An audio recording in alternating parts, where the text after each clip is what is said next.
มาสบายดีไอ้น้องสาว PCP ลาเบิดทุกคนเนาะสบายดีไอ้น้องผู้ที่มีใจมากเกี่ยวกับ PCP เมื่อนี้จะมารีวิวส่งเครื่องให้ไอ้น้องทางปักเซเนาะ2 กระบอกคือเพิ่นสร้างจากหรือว่าลิ้นกันเนาะสั่งคือกันเลยเนาะเฮาเฮ็ดคลิปส่งให้เพิ่นเลยเนาะแล้วก็สิเอาลงช่อง YouTube ของเฮาเพื่อให้ไอ้น้องผู้ที่เข้ามาเบิ่งใหม่เนาะหรือว่าไอ้น้องคนใดที่กำลังอยากสร้างเครื่องแต่ว่ายังบ่เชื่อใจยานถึกโกงถึกหยังก็ขอความกรุณาไอ้น้องผู้ที่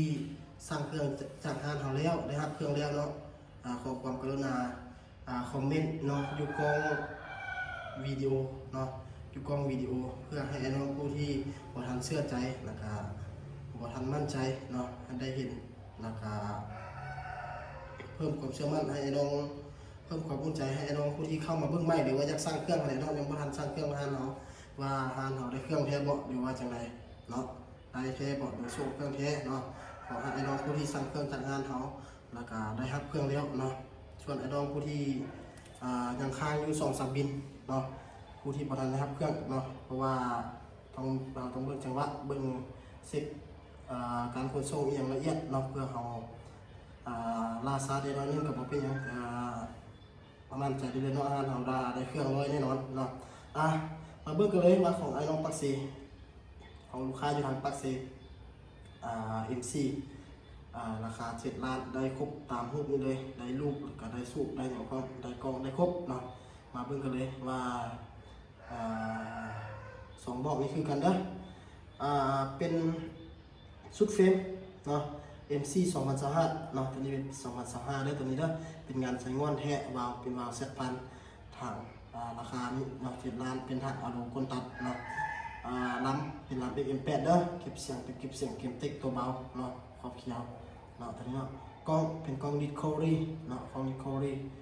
3-9x42เนาะตัวนี้เนาะกล้องเป็นกล้องดิสคัฟเวอรี่มีไฟหน้าเลนและตัวนี้เนาะสามารถยิงกลางคืนได้เนาะลูกค้าอยู่ทางปักเซเนาะเข้าไปรับเอาเครื่องได้เลยเนาะสามารถคอมเมนต์เนาะหรือว่าให้แสดงความคิดเห็นอยู่ทางกองคอมเมนต์อยู่ช่อง YouTube ของพวกเขาเนาะเพื่อให้ลูกค้าคนใหม่เนาะหรือว่าคนที่บ่ทันสร้างเครื่องเนาะคือจังหวะบ่ได้กล้าไปแต่ว่าบ่ทันเชื่อใจบ่ทันเชื่อมั่นเนาะร้านเฮาเนาะเฮารับประกันให้เลยเนาะ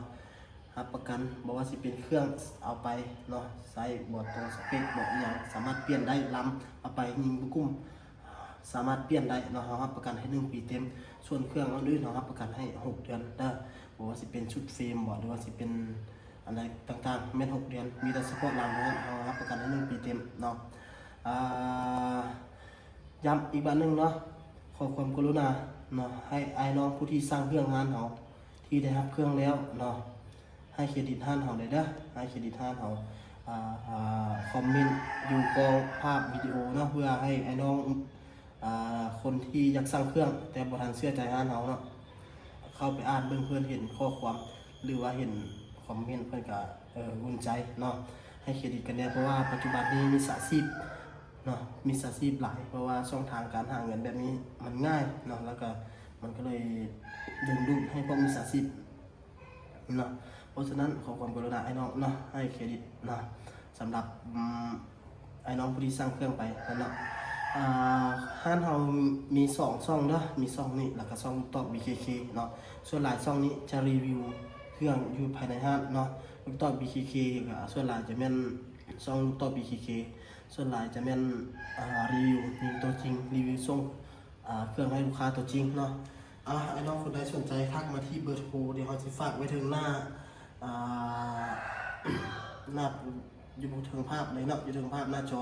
แล้วก็อยู่ถึงหัวข้อเนาะไอ้น้องคนใดสนใจทักมาตามเบอร์โทร WhatsApp เด้อขอขอบใจ